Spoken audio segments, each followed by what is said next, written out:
राम राम जी। आशा करती हूँ आप सभी कुशलमय व मंगलमय होंगे। भक्तजनों, आज हम आपके लिए शनिदेव महाराज की और महादेव जी की बहुत ही सुंदर पौराणिक कथा सुनाने जा रहे हैं। भक्तों, यदि अभी तक आपने हमारे चैनल को सब्सक्राइब नहीं किया है तो हमारे चैनल को आप सब्सक्राइब करें और बेल आइकन बटन को दबाएं, जिससे कि हमारी आने वाली सारी वीडियो की नोटिफिकेशन आप तक पहुंच जाए। हमारा और आपका रिश्ता यूं ही बना रहे।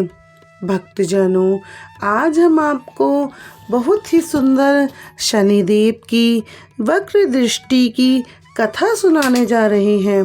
शनिदेव और महादेव की यह पौराणिक कथा इस प्रकार है।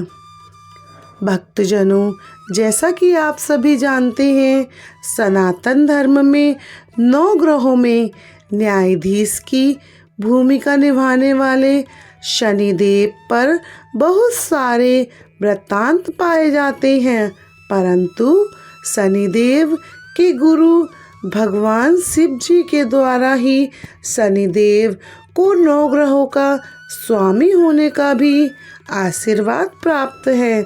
इसी के साथ साथ स्कंद पुराण में इन दोनों की एक अद्भुत कथा का भी वर्णन मिलता है, जिसमें कि शनि के प्रभाव व उनकी वक्र दृष्टि का उल्लेख किया गया है तथा जिसमें शनिदेव का बल धरती से लगभग 95 गुना अधिक है, जिसकी दृष्टि से मानव हो या दानव, फिर कोई देव या देवों के देव महादेव कोई भी नहीं बच सका।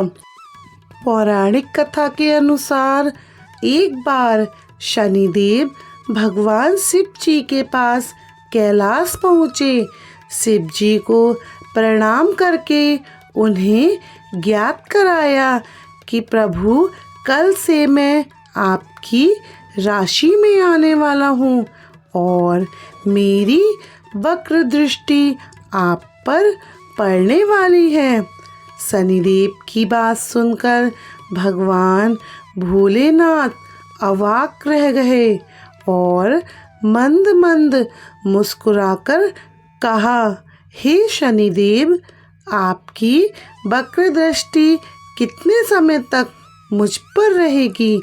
तब शनिदेव ने कहा, हे प्रभु, कल सवा पहर के लिए ही आप मेरी वक्र दृष्टि में रहेंगे। यह सुनकर भोलेनाथ शनिदेव की वक्र दृष्टि से बचने का उपाय सोचने लगे और अगले ही दिन वे धरती लोक पधार गए और उन्होंने एक हाथी का रूप ले लिया ताकि शनिदेव की वक्र दृष्टि से बचा जा सके।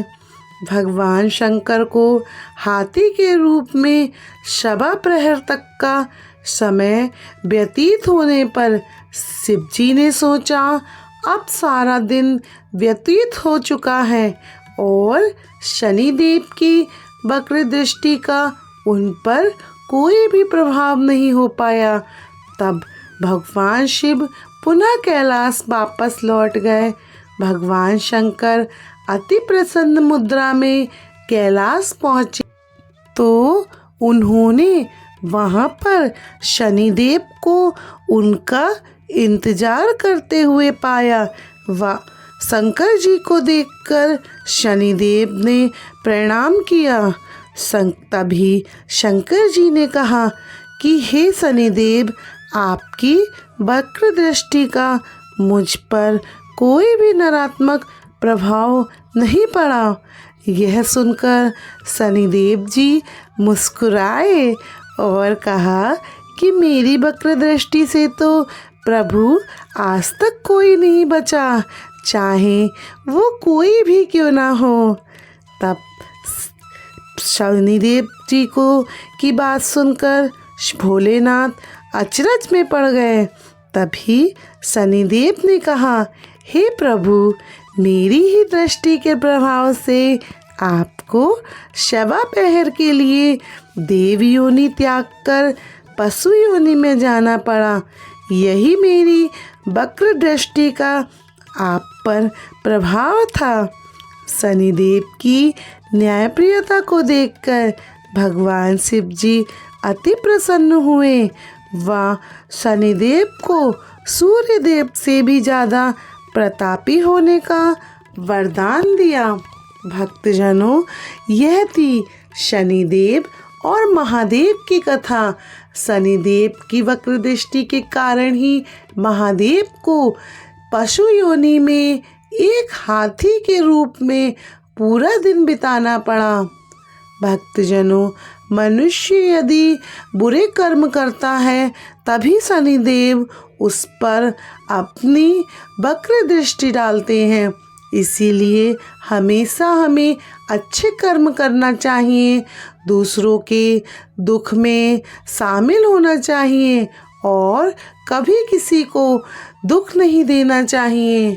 भक्तजनों, ये मैंने अभी आपको शनिदेव और महादेव की कथा सुनाई। कथा कहने में मुझसे कोई भूल चूक हुई हो तो उसकी माफ़ी। शनिदेव जी और भगवान महादेव जी का आशीर्वाद आप पर व आपके परिवार पर सदैव बना रहे। भक्तजनों, यदि कथा अच्छी लगी हो तो अपने परिवारजन मित्रजनों में इसे शेयर ज़रूर करें और हमारी वीडियो को लाइक करें, चैनल को सब्सक्राइब करें। भक्तों, आप सभी को मेरी राम राम जी।